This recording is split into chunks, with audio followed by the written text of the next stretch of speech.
सुप्रभात बच्चों। बच्चों जैसा कि आपको पता है कि अपने सेकंड यूटी हैं 26 डेट से, तो उसमें अपने जो 3 चैप्टर आ रहे हैं वसंत के, उनमें से फर्स्ट चैप्टर है दीवानों की हस्ती, सेकंड चैप्टर है चिट्ठियों की अनूठी दुनिया और थर्ड चैप्टर है भगवान के डाकिये। तो हम तीनों चैप्टर का थोड़ा आपको दोहरान कार्य करवाते हैं, यानी कि रिवीजन वर्क। तो उसमें आप देखिए कि मैंने कुछ क्वेश्चंस लिखे हैं, वो आपको करने हैं। किस तरह से करने हैं, इसी तरह से आपके एग्ज़ाम में आएंगे। और आप ये उम्मीद मत करना कि यही क्वेश्चंस आएंगे, इस तरह का बोला है मैंने, ठीक है। तो आपको देखना, थोड़ा ध्यान देना है कि किस तरह से क्वेश्चंस बन सकते हैं। आपको पूरा चैप्टर पढ़ना पड़ेगा उसके लिए, तभी आप उन क्वेश्चंस को समझ पाओगे। दीवानों की हस्ती में आपको सबसे अच्छी बात कौन सी लगी? अब यहाँ देखिए, मुझे कवि के जीने का नज़रिया सबसे अच्छा लगा। यहाँ अपने से पूछी गई है कि दीवानों की हस्ती पाठ में आपको सबसे अच्छी बात कौन सी लगी, तो मैंने क्या बताया है कि कवि के जीने का नज़रिया सबसे अच्छा लगा। सेकंड क्वेश्चन देखिए, भिखमंगों की दुनिया से कवि का क्या आशय है? भिख मंगे यानी कि जो अच्छे हैं, जो पैसे वाले हैं, वो भी भिखमंगों की तरह हर चीज़ को मांगते रहते हैं, किसी भी चीज़ को देने में विश्वास नहीं करते। उनके लिए कवि ने कहा है कि स्वार्थी एवं लालची दुनिया से है। उनका मतलब भिखमंगों की दुनिया स्वार्थी और लालची है। थर्ड क्वेश्चन, कवि ने अपने आने को उल्लास क्यों कहा है? उल्लास यानी खुशी, कि कवि को देखकर लोगों के मन में उल्लास क्यों जाग जाता है? क्योंकि कवि से लोग बहुत प्रेम करते थे, वो अच्छी बातें करते थे। तो इसका आंसर देखिए, क्योंकि लोगों के मन में मस्ती और खुशी छा जाती थी। कवि को देखकर लोगों के मन में मस्ती और खुशी छा जाती है। नेक्स्ट क्वेश्चन, मस्ती का आलम साथ चला पंक्ति का क्या अर्थ है? कवि की इस पंक्ति में मस्ती और खुशी के आगे गम टिक नहीं पाता। यहाँ क्या बताया है कि मस्ती का आलम साथ चला। हमारी जो ऊपर की 4 पंक्तियाँ हैं उनमें दे रखा है ये।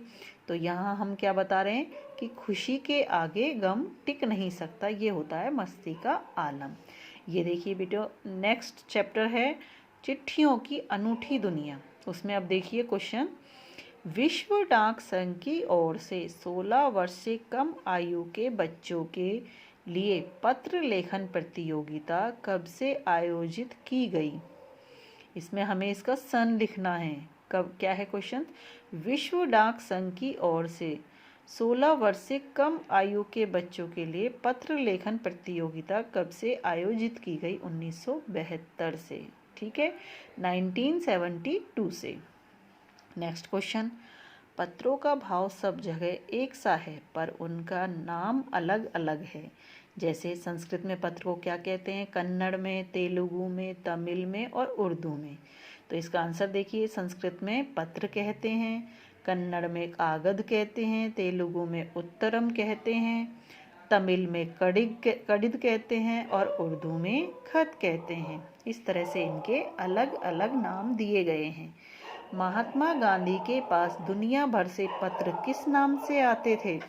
महात्मा गांधी को बहुत सारे लोग, दुनिया भर के लोग पत्र लिखते थे, लेकिन वो हर जगह से किस नाम से लिखते थे? महात्मा गांधी इंडिया के नाम से लिखते थे, क्योंकि वो पूरे इंडिया में घूमते थे और वहाँ से उनके पास इस नाम से पत्र आते थे। भगवान के डाकिये पाठ में पक्षी और बादल को किसके डाकिये बताया है?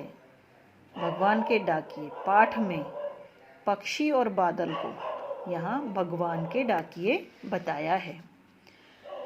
पक्षी और बादल की चिट्ठियों में पेड़ पौधे, पानी और पहाड़ क्या संदेश देना चाहते हैं? पक्षी और बादल की चिट्ठियों में पेड़ और पौधे, पानी और पहाड़ एकता और सद्भावना का संदेश देना चाहते हैं कि सबके साथ समान व्यवहार करना चाहिए। सभी को, जैसे पेड़ पौधे हैं तो वो अपने फल सभी को समान रूप से देंगे, पानी है तो वो सभी के साथ समान भाव का व्यवहार करेगा। पहाड़ है तो वो सबके लिए एक समान रहेगा। नेक्स्ट क्वेश्चन, भगवान के डाकिए पाठ के लेखक कौन है? इसके लेखक है श्री रामधारी सिंह दिनकर। बच्चों, ये दोहरान कार्य आपको समझ में आया होगा। इस तरह के क्वेश्चंस आपके पेपर में आएंगे, आपको उनकी अच्छे से तैयारी करनी है, पूरे चैप्टर को लर्न करना है और तभी आपको ये क्वेश्चन समझ में आएंगे। धन्यवाद।